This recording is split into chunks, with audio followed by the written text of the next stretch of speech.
for New York and sending a message to the nation. Welcome to this week's edition of New York Now. I'm Dan Clark.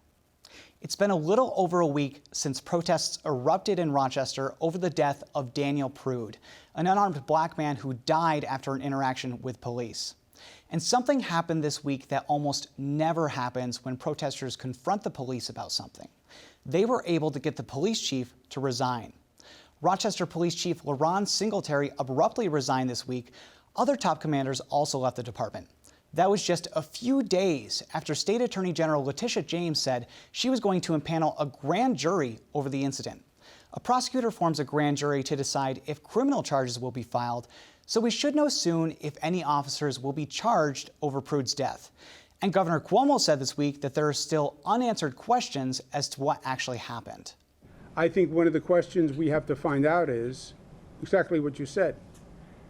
How was this first handled by the police department to suggest that it was basically a health issue and was not a death caused by the actions of police officers? So it was a huge week in Rochester. With me in studio to talk about that and the rest of this week's news is Jimmy Vielkind from the Wall Street Journal and Amanda Fries from the Times-Union. Thank you both for being here.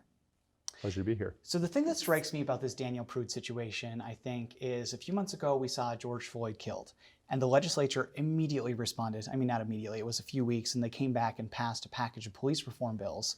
Now we have somebody right in our own backyard that faced a similar situation of dying allegedly at the hands of police officers. Jimmy, where's the legislature on this? Well, I basically, we haven't heard a lot, and I think there are probably about three real reasons why. You know, the first is that for a long time, there had been a passel of proposals to reform policing, including 50A, which opens public safety disciplinary records to public inspection, including more requirements on the use of force and documenting how it's done to look for disparities.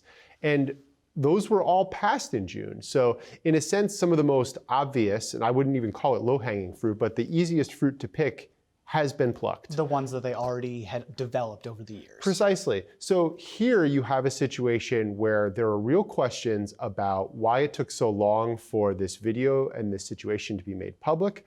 You have questions about the use of these spit hoods and the procedures surrounding that. So I wouldn't be surprised to see proposals emerge over time there, but it just wasn't a big part of the public consciousness, and a lot has already been done. I think the second big factor is that legislators are loath to come back to the Capitol because they know they have this big fiscal situation hanging over them. And if they come back, they have to do something. Well, they don't have to, but it would certainly look bad if they came back and didn't do something about tenants who can't pay rent and things like that. Right, exactly. Those other issues are hanging. And then third, there's the question of electoral pressure. So the legislators who feel the most electoral pressure in this regard in New York tend to be running in Democratic primaries and fending off sort of left flank challengers. I looked back and I don't think it's necessarily a coincidence that a lot of the police reform measures were passed in June, about 2 weeks before the Democratic primary.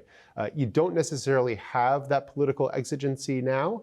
And I think that those three reasons are why we haven't seen a lightning fast move here. That is a really interesting point about elections, because so you have the June primary. So at this point, those Rochester districts, those city districts where Democrats would be elected, the David Gant seat, for example, those, it's done. They don't have anything to campaign on, I guess. So we'll see if anything happens next year when they actually take office. In the meantime, we have a budget deficit that is just, it's insane. So we have $14 billion over the next year, $16 billion over the year after. So $30 billion total, which is like the concept of $30 billion just escapes my brain. Like, I just can't even imagine it, because the state budget is like $180 billion. So for us to be $30 billion in the hole over the next 2 years is just crazy. So you had an article on that this week. Some people say that we could fix this ourselves. What did they say to you? Yeah, there were a lot of interesting perspectives, all of them economists, and following this closely. And you have some folks who believe that now is the time for New York to look at their budget, see where they can trim and be more efficient. I had one economist who specifically was like, you can do the job with fewer people. Certainly that's always a conversation that not only local government and state government should be considering, but businesses as well. Whether there is room for that remains to be seen. However, there are certainly others on the other side of the coin who believe that if the federal government doesn't step in and provide aid, that the recovery from this recession could be slow and painful. Right, I didn't mention because it's just at the top of my brain always. We're in this situation because some would say, the governor would say, the federal government is not giving us money right now to fill that budget deficit. And this week we saw the governor once again go after the president based on funding cuts to New York City, some tweets that the president had. You know, the thing about this that strikes me, and we mentioned this on last week's show as well, is the governor is in this situation where he's trying to get money from Congress and the president to the tune of $53 billion. At the same time right now, it seems like he's spending every day going after the president. I don't know about you, Mandy, but that does not seem like the way to negotiate.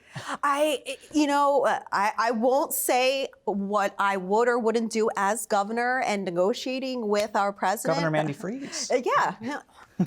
Remember that for the next gubernatorial election.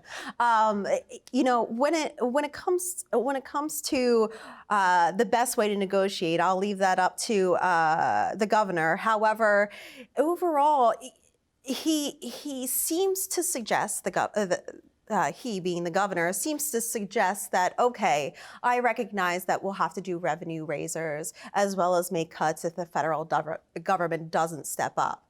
However, he does believe that the best case scenario is the federal government stepping up. So I think it's more of a strategy along the lines of he doesn't want to put it into federal lawmakers' minds that, oh, we don't actually need the funding. He really believes that the state needs the funding in order to climb out of this hole. And if we're still in that hole, the state will have to make huge cuts to education, including school districts. Jimmy, you had a story or are publishing a story about school cuts to schools. 20% cuts to schools across the board is what the governor has been warning about. What are we looking at when the school year is starting just now? Well, those cuts are just hitting, and they're not technically cuts. They are withholdings and sort of a garnishing of the promised aid payments. So the state's budget division has been clear that this was in the offing for many months now. Some districts didn't think that it was going to come to pass. There was the expectation earlier this year that Congress would act over the summer and appropriate some amount of aid that would mitigate these cuts.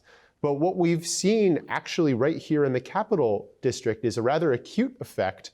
The city of Albany laid off 222 teachers. And as a result of that, their plans to offer an in-person component for instruction for grades 7 through 12, they were canceled.